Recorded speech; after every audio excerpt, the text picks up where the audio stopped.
at the potential of the international market. Munetaka Murakami. Murakami crushes one into the second deck. Murakami was everywhere in that World Baseball Classic. I expect Murakami to sign for a little more money because he's younger, because the power profile is there. Murakami is no surprise to big games and big swings, a two-time MVP. A moment in the World Baseball Classic he will never forget. It ended with a two-time MVP, Mr. Murakami. And welcome inside. Paul Severino with you, and we have an MLB Network update, and it's really the first big piece of news of this holiday week. The Chicago White Sox have added some power. Munetaka Murakami has reportedly agreed to a 2-year, $34 million contract. Absolutely huge numbers for this young man out of Japan. The slugger had a 45-day window to sign after being posted in early November, had until Monday at 5 Eastern to reach an agreement. In 21 and 22, he had won back-to-back MVP awards in MLB, and he's a 4-time All-Star, Central League Rookie of the Year in 2019. And beyond the individual accomplishments, he led the Swallows to an MPB championship in 2021. His 2022 campaign, that was just incredible all around. 56 home runs, which broke the single-season record by Sadahara O. He won the Triple Crown, a .318 average, 134 RBIs to go along with that power display. So the Chicago White Sox get what they need, and that is some slug in that lineup. And to dive into this a little bit more, John Morosi joins us right now. John, thank you very much for the time. Heard you in that montage coming on the air. I think it may have shocked a lot of people that it's only 2 years and $34 million. So it's a big deal, but it's not a big deal, if that makes any sense, John. Yes, Paul, happy holidays. Some significant news still for the Chicago White Sox. And I do think you make a very good point that initially the expectation was a bit of a longer-term agreement for Murakami. But the reality was, as MLB teams looked at Murakami, evaluated him over in Japan during the course of the year, the strikeout rate was a little higher than what some teams were comfortable with if the term was going to be 4 years or longer. And yet, the home run potential and the demonstrated home run power, as you mentioned, the single-season record holder among Japanese-born position players in NPB.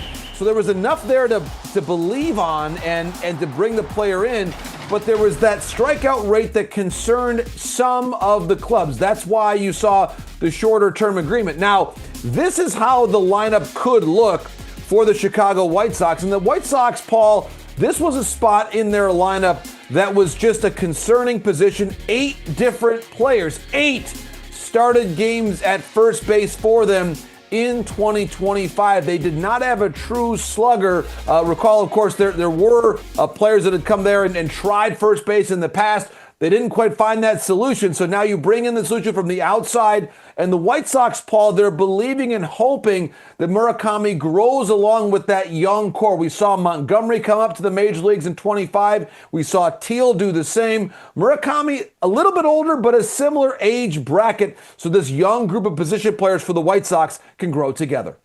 Yeah, and obviously they have the number 1 pick in the upcoming draft too, and not that may cash in immediately, but still, again, maybe you're starting to see that opening of the window with the Chicago White Sox. Obviously, he can play both corner spots, but to that point, we believe first base almost exclusively or mostly.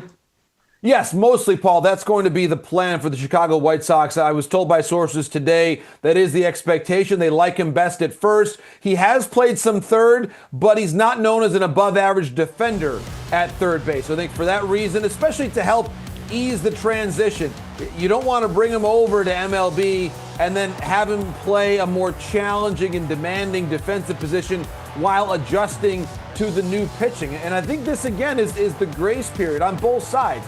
It protects the White Sox that it's a 2-year agreement and not a 6-year agreement. And also for Murakami, who's a very confident guy, by the way, if he comes in and really clicks offensively, he can re-enter the marketplace after 2 years as a 28-year-old. And we've seen it time and time again, Paul, that MLB teams are willing to invest long-term for players that have shown they can get it done in the major leagues, and they have not yet turned 30 years of age. That is going to be the convergence of circumstances for Murakami. We saw in the montage, he's been a big moment player. He was a huge reason why Japan won the World Baseball Classic back in 2023. And he became, in so many ways, a bit of a cult hero there in Tokyo, playing for the more junior of the two teams in Tokyo for the Yakult Swallows. He elevated that team to having a higher level of prominence relative to the Yomiuri Giants. Maybe a bit of a similar approach there in Chicago, the White Sox, and helping them get a little bit more notoriety and renown. So I think he's familiar with that, playing in a big market, a hitter-friendly ballpark there in the South Side. A great match, I believe, for Murakami and the Chicago White Sox. Well, no doubt about it. We look forward to it. And just to see how that resume translates to Major League Baseball, we are all excited. John Paul Morosi, thank you so much for the time. And we will ask you to please keep it locked here on MLB Network for all of the latest breaking news as the holiday week rolls along. Murakami to the White Sox, 2 years, $34 million. Wow, Munetaka Murakami signing a 2-year, $34 million contract with the White Sox. Shout out James for calling it in our free agent predictions. I know that came up, went out yesterday, but technically we recorded that I think on Thursday or Friday. Mm-hmm. James was sharp on that one. 2 years, $34 million, no opt-outs, playing in the South Side of Chicago. It's one of the few times we get to have a Chicago White Sox reaction ever probably on this channel. One of the few times I get to put on the South Side City Connect jersey. Murakami will never wear this one. They got the Bulls one now. But we're going to talk about everything here because this is the hot topic. Every team could have had Murakami at this price. Why didn't they? I always find it shocking to baseball fans when they are surprised by this, when we all knew this was going to happen for like the last 2 weeks when you heard nothing about the guy. If not longer, even way, way back in the beginning of the offseason, like the first week of November, I wrote a Murakami free agent profile for NBC Sports Roto World, where I write for a living. And I predicted him 3 years, $51 million. Back then I said the Padres. Became the White Sox over the weekend. I changed my mind, put it here. But there were so many flaws with him that it seems like a lot of teams were very scared off. And it seemed like especially no one wanted to give him any kind of long-term deal. Like, even look at guys like Seiya Suzuki, Masataka Yoshida, Jung-Hoo Lee, same but different. Like, they all got 4 or 5 year deals. Murakami only snuck into 2, but that also probably was more about him wanting the short deal, wanting a chance to get back on the market when he'll be 27 years old, I feel like. No, it's definitely a strategic play from him as well. Also, quick shout out to our 2 members, Tesseract and Jake Leader 5914. Appreciate you guys. We owed you a shout out. Thank you for being members. You guys can be members too if you click the join button. You get access to content early. But yeah, with Murakami, like, I'm sure coming into the offseason he wanted the bigger deal. I'm sure coming into the offseason he thought he was going to get a bigger deal. And then when he got here and realized, oh no, it's not going to happen, I believe there is some sort of penalty if he were not to come to major leagues where posting would be more difficult the next time that he was eligible to do so. So he kind of had no choice but to stay here. And would that have been the case? Because didn't Tomoyuki Sugano just do that in the last couple of seasons? I think I think it took Sugano like an extra year. Isn't there like 1 year off you then need to take in between the next posting? I think there definitely might have been some kind of like real penalty. But if anybody down in our comments has any MPB knowledge, I feel like it would have more so been embarrassing reputationally. Well, I think it's the double. I think it's like, this is a really bad look. Like, what in the world? Nobody wanted this guy. And then 2, I think it would just be difficult for him to be posted again. I think swinging and missing as a 25-year-old would be a tough look for then 26, 27, whatever the next time he posted would be, for him to come back. Also, shout out to That's Baseball on Twitter, friend of the channel. He put out a tweet about how Murakami's 2-year deal lines up exactly with when Freddie Freeman's deal ends with the Dodgers. So if he's any good, we know where he's going to be signing on his next contract. It's also, he's going to be 27. Like, this, as much as a crazy deal this sounds like, because you just signed a 25-year-old from Japan who is one of the most prolific power hitters in MPB history to a 2-year, $34 million deal, and it sounds crazy cheap and it sounds insane, whatever it is. From both sides, it works because Murakami gets a chance to prove himself, and this is a prove it. Like, if he's not good, he's not going to get paid. But if Murakami hits 30 home runs a year and has an OPS around 800, you're gonna be looking at like a Pete Alonso-ish contract probably when he hits free agency in 2 years. Yeah, probably. And again, that still might not be the most valuable contract either, because we've learned that the way the market views first basemen, especially first basemen who probably don't have defensive value, like Murakami probably doesn't have defensive value at this point. This contract's more similar to like the exact 2 for 34 that Rhys Hoskins signed 2 years ago. Yeah. Or like last offseason, the 2 for 37 for Jock Peterson. Like, two guys who also can't play first base, by the way. Yes, like what you're signing here is a hitter. But the difference with those guys and Murakami is that he's like Murakami can't even rent a car in America yet. Like there is still a lot of upshot on this guy. It's just a massive risk. Like he's hit major league pitching. Like when he went to the WBC a few years ago, he socked that home run in the finals off Merrill Kelly, 115 miles an hour. And like I mentioned it in the free agent prediction video, like he made incredible swing decisions in the MPB. Like he doesn't swing out of the zone. He swings a lot in the zone. Like he knows which ones to go after. It's just that sometimes he might swing so hard and swing is so long and so violent that he just misses a lot. So it's going to be fascinating with a team like the White Sox being the one to have the chance to help him get to the next level, because that's almost where the most doubt from my mind comes in right now. That's where the doubt and also weirdly the excitement comes in. Yeah, true. Let me talk about the excitement first. Let me be positive. Excitement. If there was ever a place where you could struggle for a bit and no one's going to care and there's going to be no pressure, White Sox are one of the teams where you can do that. Like, there's no expectation for this team. There's going to be more seats in the stands now, simply just because of Murakami. Like, he is going to sell tickets. But they don't have the highest attendance rates. You're not going to be getting boos. If the White Sox stink like they're still projected to, the stadium's going to be like, hey, a baseball player, let's see what he's got. There's going to almost be like a built-in hope or excitement for him that might not come with some of these other fan bases if he were to have been brought in. Like, imagine Mets fans are talking about it, Yankee fans are talking about it, every fan base is like, how could we not sign this deal? Imagine you signed him to the Mets, right?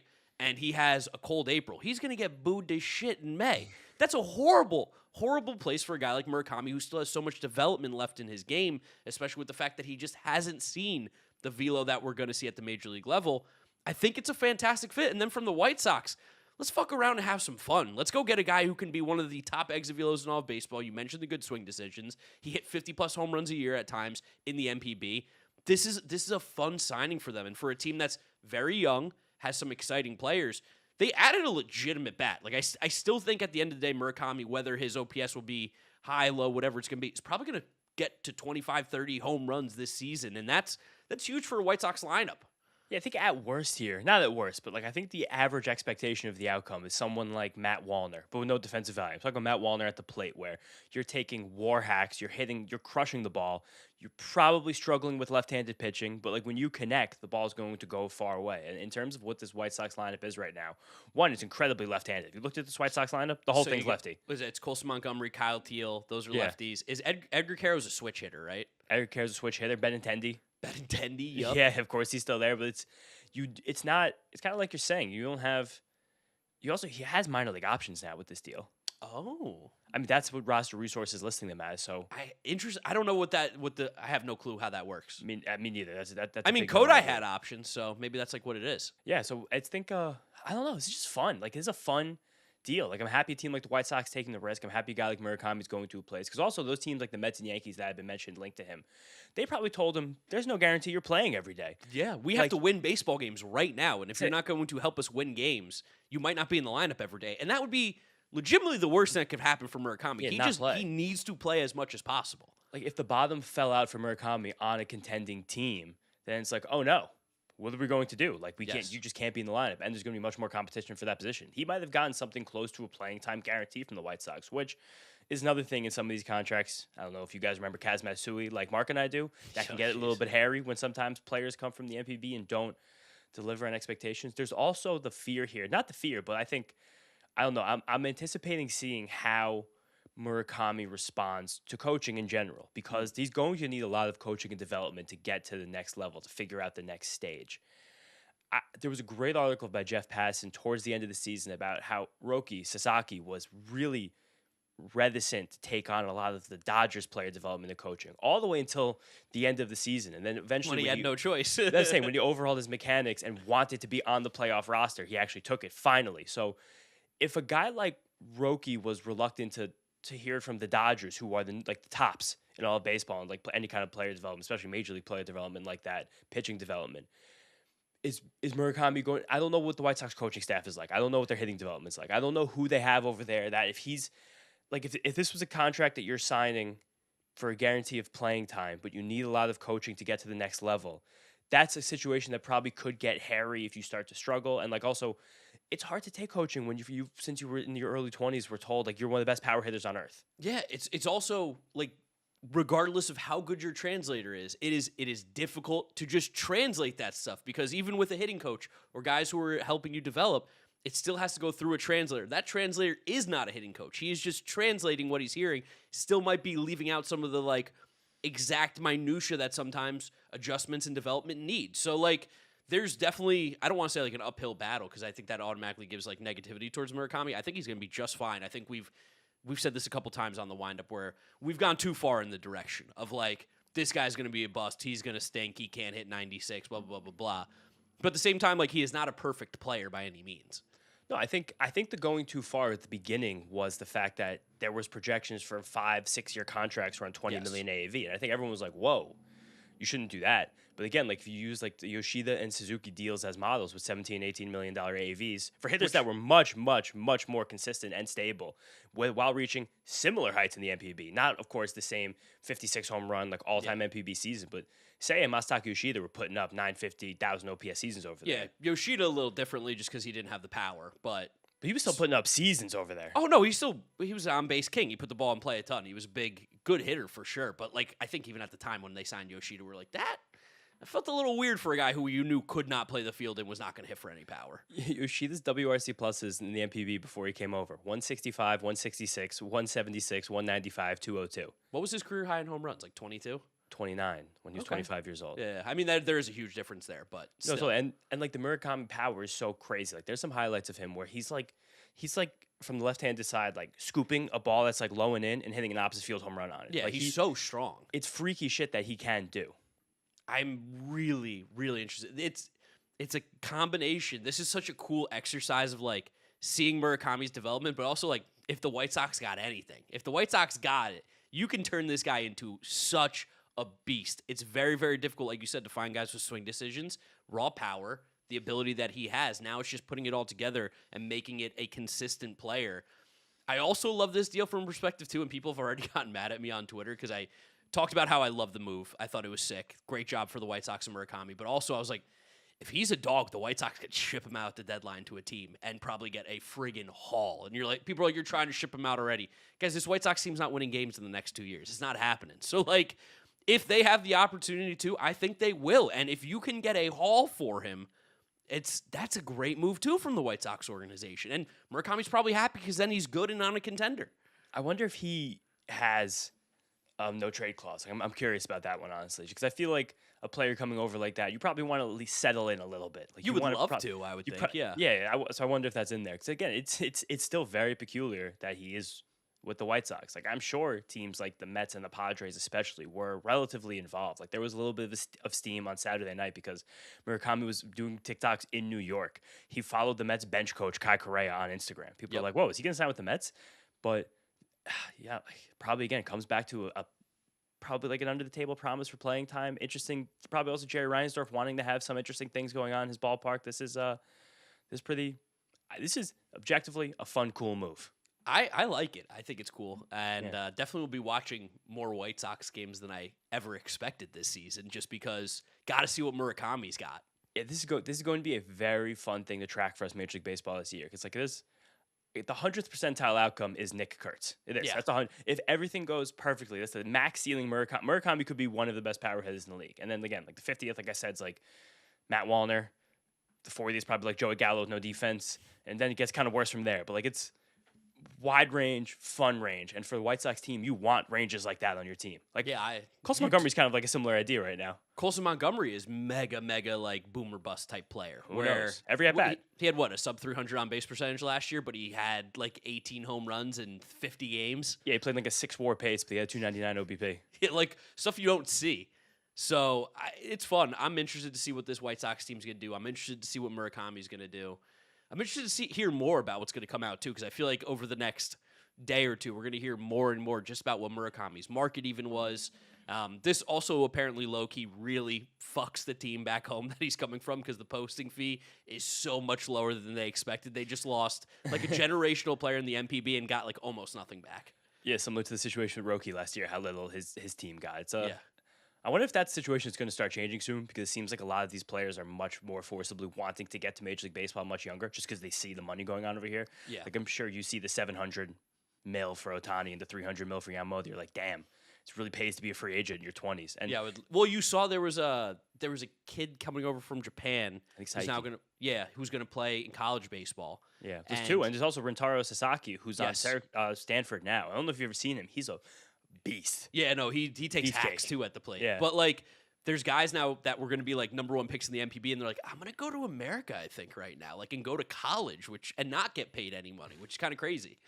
Not kind of crazy. That's legit buck wild crazy considering what's going. And again, like it's the second best league on earth. Like it's better than the KBO. By far. It's better than AAA. It's better than AA. It's better than the SEC. Like that is, if you're really good in the NPB, you'll at least be probably pretty good here, right? You have a chance to be a major. You will at worst be a Major League Baseball player. I'm trying to see. We have Kaz Matsui is one of the worst that we could think of, where a guy was so good and then stunk over here, but he stunk because we had expectations. He was still a Major League. He was like Joey Wendell.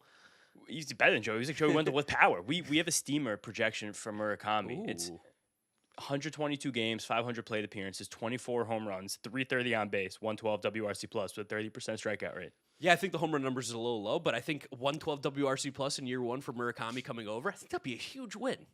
And remember, he's definitely he's probably not going to play against left-handed pitching. So he's not going to have as many plate appearances to accumulate 30 Maybe. homers. I don't know. Who are the White Sox going to play? I think he might be really bad against them. Maybe. Maybe. He might. I think you're very much discounting how horrible the White Sox are. I guess. Yeah. They got to get Lenny and Sosa at bats so that they can win 56 instead of 54 games. Yeah, I think they actually still do want to get Lenny and Sosa at bats. That's your boy, and you're going against him now. That's my boy, but they're not fighting to get him ABs. I don't think anytime soon. And again, just because I had the bad info on Twitter months ago about the Murakami thing, that was, even the stat I said was a 21 plate appearance average. Like the MPB guys just do not throw hard. Like last year, there were only 24 instances of a pitcher in the MPB with an average physical fastball, so either their 4-seamer, 2-seamer, or cutter with a velo of at least 95 miles an hour. Only 24 times a pitcher had an individual pitch that averaged 95. The average fastball velocity in Major League Baseball last year was 94.3. And there were 365 instances of a pitcher having a fastball in their repertoire of at least 95. And each of those was a minimum 100 pitches thrown. That's so crazy. That's so It's few. just going to be a different game. It's going to be a totally different game he's walking into. And just because he hasn't done something doesn't mean he can't do it.